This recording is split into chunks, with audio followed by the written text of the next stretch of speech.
Ecco, nuovamente in diretta nello studio di TV7 Match per parlare di questo fenomeno delle sardine. Allora, abbiamo detto che non c'è un leader, non c'è una guida, non c'è, come dire, un capo, però se non altro c'è chi parla, diciamo, tra virgolette. Diciamo che c'è un innesco di questo fenomeno, quello che si è prodigato affinché sulla piazza arrivassero delle persone a consentire le sue proposte. Se sentiamo direttamente lui riusciamo a capire cosa gira. Certo, Mattia Sartori è il volto che si è visto in tutti questi giorni in TV. Vediamo. Ma noi da subito siamo stati un po' folli e un po' entusiasti e molto coraggiosi. L'obiettivo di 6.000 sardine a Bologna sembrava un obiettivo inarrivabile. Lo è stato anche nelle altre piazze, quindi per Roma ci siamo dati l'obiettivo di 100.000 sardine, perché secondo me e secondo noi è il momento in cui non si può più stare a casa a guardare, è il momento in cui bisogna prendere posizione, non c'è più il centro, non c'è più la neutralità, in questo momento c'è una divisione che prevede sovranisti da una parte e progressisti dall'altra, c'è chi usa un linguaggio divisivo e chi vuole ricucire lo strappo del tessuto sociale. E io sono convinto che ci saranno 100.000 persone tra Roma, Lazio e tutta Italia che autonomamente si organizzeranno per arrivare a Piazza San Giovanni quel giorno e sarà una grande festa, sarà una festa globale perché appunto ci saranno tutte le capitali europee, San Francisco, Edimburgo, tantissime altre capitali, scusate, città europee che si uniranno in questo messaggio che, come appunto vi abbiamo detto, è un messaggio prima di tutto razionale e sacrosanto. Sarà un modo per conoscersi, e ci sono persone che non si sono mai viste dal vivo e quindi sarà bello capire chi siamo, capire che facce ci sono e soprattutto trovare un modo per continuare ad avere una comunicazione che arriva sui territori senza perdere la dimensione nazionale, quindi territorialità ma anche una dimensione nazionale che ci ha dato forza in questo mese. Per Luigi Sorato, un commento a questo movimento che sta nascendo chissà come. Io la vedo gran difficile che sia un movimento che sia nato in 2 giorni, pronto solamente per riempire quei 30 posti in più che teneva il Paladozzo per il lancio della campagna elettorale del candidato presidenza dell'Emilia Romagna, della Lucia Borgonzoni. Sinceramente è un movimento che continuo a non capire perché, come sentivamo la ragazza prima, diceva che bisogna smettere la politica dell'urlo, la politica dell'attacco, ma passare a una politica più moderata e più tranquilla.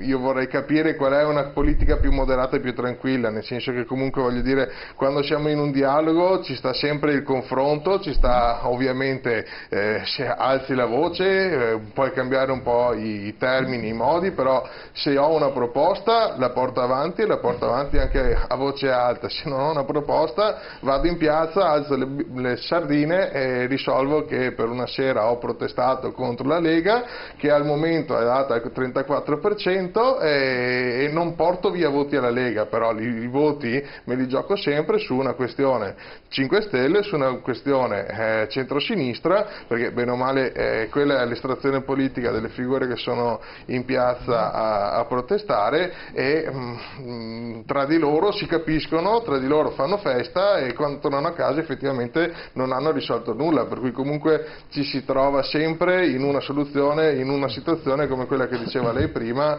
parlo, però dopo effettivamente cosa ho risolto? Nulla.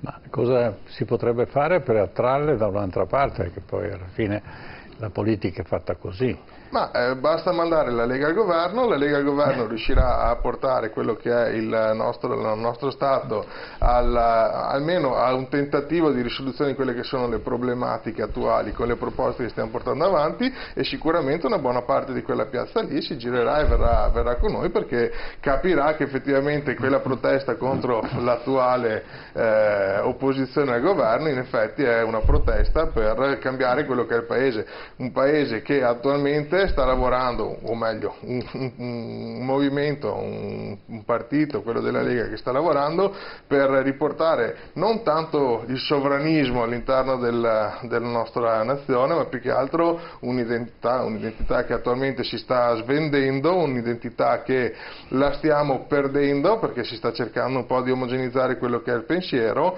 ma e quindi riuscire a portare quella che è la mia identità veneta, l'identità laziale, l'identità siciliana all'interno di quelle che sono effettivamente le Camere di dove si va a discutere la politica e il futuro del nostro territorio. Quello che è importante è che l'opposizione ha una funzione molto importante, una posizione di stimolo, che credo che Salvini in questo momento lo stia facendo.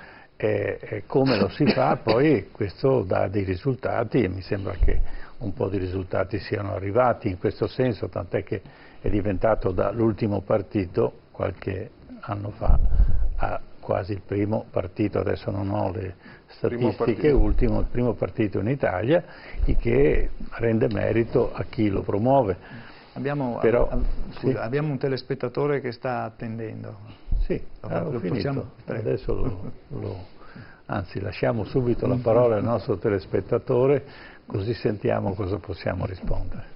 Pronto, buonasera, il suo nome gentilmente, da dove chiama? Sì, mi chiamo Mario e sono da Ardercavalli. Prego, signor Mario.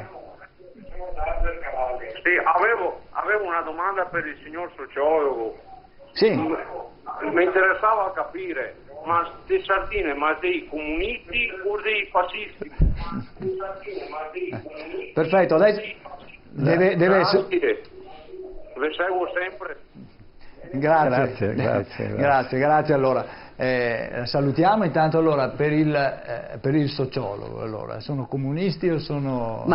Sicuramente diciamo, non so se siano comunisti o fascisti, sicuramente penso di aver capito dalla piazza che tendono più a sinistra, se non altro per essere opposizione, appunto, come si diceva prima, al partito, diciamo, dell'ex ministro Salvini. No, la cosa curiosa e secondo me anche giusta è che diceva prima Sorato della Lega, è che la curiosità, diciamo, di questa piazza è che manifesta contro un partito che nei fatti è di opposizione, per cui anche questa è una particolarità abbastanza strana, nel senso che solitamente si manifesta contro partiti di governo, non contro partiti che stanno all'opposizione. Prima appunto Mattia Sartori diceva non c'è più il centro, ci sono i sovranisti, i progressisti, loro si pongono in un altro posto ancora. Loro in realtà non si pongono, nel senso che appunto sostengono di essere apolitici, sostengono di non essere collocati politicamente. Sentivo che in questa settimana avevano fatto anche addirittura delle aperture a Casa Pound dicendo se vengono a cantare Bella Ciao ben volentieri, per cui è un movimento molto magmatico dove fondamentalmente appunto non si capisce bene dove possa andare e dove possa arrivare. Anche per questo io la vedo dura che possa trasformarsi poi in un partito, nel senso che alla fine per diventare un partito devi avere un programma, delle linee comuni e delle rotte che in questo momento loro non hanno. Allora un'opinione sulla realtà delle sardine, su quelli che possono essere gli sviluppi futuri, abbiamo chiesta a Roberto Marcato, assessore allo sviluppo economico della Regione Veneto, esponente storico della Lega. Sentiamo. Questo non è un movimento di opinione, questo è un movimento che a breve si trasformerà in partito, che vedrà dei candidati alle regionali e poi al Parlamento, perché è inevitabile che sia così. È iniziata la campagna elettorale, si propongono come alternativa alla sinistra, evidentemente la sinistra nei partiti classici ha decisamente fallito, e questi sono, come dire, la nuova sinistra che si ripropone con una veste nuova, con una veste moderna, anche comunicativa, molto interessante. A me non dispiacciono, a me mettono gioia, quindi preferisco loro come avversari politici piuttosto che i parrucconi del PD o di altri partiti che francamente ormai sono fuori dalla storia. Quindi non avete... Ecco, allora, Cusumano. Beh, Marcato ha fatto la migliore affermazione che poteva fare, contrariamente a tanti altri che ho sentito che magari li attaccano aspramente le sardine in questa manifestazione. Lui ha fatto una riflessione a cui faccio chapeau, perché obiettivamente ha dato una risposta eccellente da un punto di vista politico, parlo. Dopo, per quanto riguarda la formazione delle sardine a livello nazionale, io non lo so questo, sicuramente c'è questo dibattito, è vero, sul fatto che le sardine vanno contro un partito d'opposizione, però ricordiamoci bene che la manifestazione nasce a Bologna in previsione anche delle elezioni che ci saranno in Emilia Romagna, quindi dice: tu Salvini, che stai venendo qui a fare campagna elettorale in questo momento, guarda che Bologna non ti vuole. E allora dopo bisogna capire quanto loro hanno voluto essere movimento nazionale, manifestazione nazionale, o quanto anche i media hanno voluto che loro fossero qualcosa di questo tipo. Perché il fatto che crei interesse è anche proprio per lo stesso fatto che loro vanno a manifestare, ovvero c'è una carenza da parte della politica su determinati temi, noi andiamo a chiedere alla politica che faccia queste cose. Dopo, se la politica non lo farà, magari loro si presenteranno. Non ci metto la mano sul fuoco, le elezioni mancano un po' di anni se il governo tiene botta, obiettivamente. Ma ci sono le regionali quest'anno, nel 2020 ci saranno più di 25 milioni di italiani che vanno a votare tra gennaio la vedo dura e giugno. La vedo molto dura che riescano ad organizzarsi in tempi così brevi. Magari sì, ci sarà la presenza di qualche movimento all'interno delle liste, può essere sicuramente, ma prima che abbiano una struttura reale nazionale che gli permette di capillarizzare il messaggio, di creare anche le liste, centinaia e centinaia di candidati, ricordiamoci, non è un passo semplice, schiocchi le dita e trovi candidati perfetti, perché ci possono essere grandi difficoltà e vanno scelti bene. E dopo, perché poi soprattutto quando vieni portato magari in pompa magna dal popolo, rischi anche di fare eleggere qualcuno che poi non riesce a mantenere quello che viene detto. Questo lo dico perché lo vedo spesso anche nelle realtà comunali, magari un po' più grandi, in cui si presentano delle civiche e dopo un po' di tempo si vede che effettivamente le civiche sono una bella realtà, ma mancano di strutturazione, e questo non gli permette poi di essere efficaci realmente all'interno delle maggioranze o delle minoranze in cui si trovano, tant'è che poi vanno sempre a convogliarsi nei grandi partiti. Io credo che bisogna tenere però molto conto del messaggio che loro lanciano, del fatto che riempiono le piazze e che stanno dando un segnale su un buco politico, e tutti dobbiamo farci delle domande su perché loro riempiono le piazze. Deve farsi il 5 Stelle, deve farsi il centro-sinistra, deve farsi la destra e il centrodestra, la Lega e il centrodestra in generale, perché loro raccolgono all'interno della loro manifestazione una grossa fetta, un 40%, un buon 40% di persone, questo l'ho letto poco tempo fa, su persone che di fatto non vanno a votare in questo momento, quindi sono in astensionismo totale. E questo è un segnale importante, riuscire a far passare un messaggio, portare in piazza, a manifestare è qualcosa di grande. Bisogna capire poi se si schiereranno o se resteranno indipendenti. E questa è un'altra domanda a cui non possiamo rispondere. Sicuramente è un fenomeno che nasce al momento giusto, con un messaggio giusto, cioè c'è un po' di confusione politica, mediatica su quello che sta succedendo, ma anche la politica stessa in questo momento non sta lavorando in maniera limpida e trasparente, perché vediamo le vicende, io stesso parlo del 5 Stelle, si può fare di meglio, e loro raccolgono quella protesta che in questo momento non è raccolta dalla Lega. Certo, Okay. certo, ecco. Vediamo Matteo Renzi. Sì, vediamo Matteo Renzi. Dai, lui è bravissimo perché riesce a mandare in vacca qualsiasi cosa. Vediamo. È bellissimo vedere la piazza piena di gente che dice no, non ci stiamo. Sono sardine, no? È bella l'immagine, ci sta tutti stretti come sardine e faremo vedere a Salvini quanti siamo noi. Bello, bene, bravi, ottimo, grande.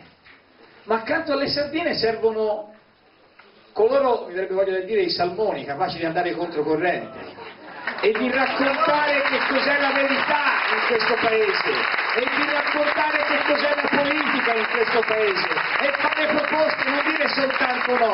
Ecco, noi siamo i salmoni. E detta così, allora l'aperitivo non è granché.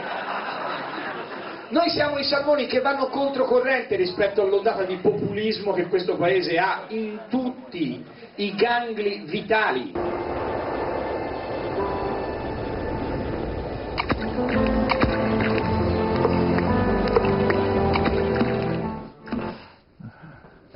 Allora, ecco qua. Non so se avete percepito, dice che lui è in grado di raccontarci che cos'è la politica. Vorrei sapere da voi un commento, visto il passato, cioè fate un attimo mente locale di quello che ha fatto Renzi e dove ci ha portato fino al referendum. Prego. Cosa vuole che dica? Io quando parla Renzi sono contento perché quello che dice sia vero al contrario, per cui quando lui trova un problema sicuramente la soluzione è proprio il problema che ha tirato fuori Renzi. Vediamo che cerca di fare il simpatico davanti alla telecamera quando in effetti comunque l'Italia ci ha dato una buona mano perché vada alla rovina e si trovi nella situazione in cui è adesso. Basti vedere anche come ha gestito tutta la questione di Banca Etruria e Montepaschi, per cui in effetti su Renzi io non è che potrei spendere tante parole e un'analisi politica se non quella che secondo me dovrebbe restare a casa e non farsi più vedere, visto quello che ha fatto al nostro Stato e quello che ha portato alla politica italiana, perché se abbiamo un 40% di persone che non vanno a votare, una buona mano l'ha data anche lui, che hanno perso la fiducia nella classe politica, purtroppo anche giovane, che si è buttata e ha creato e ha disfatto un partito politico portandolo dal 40 al 16% in 2 anni, 3 anni.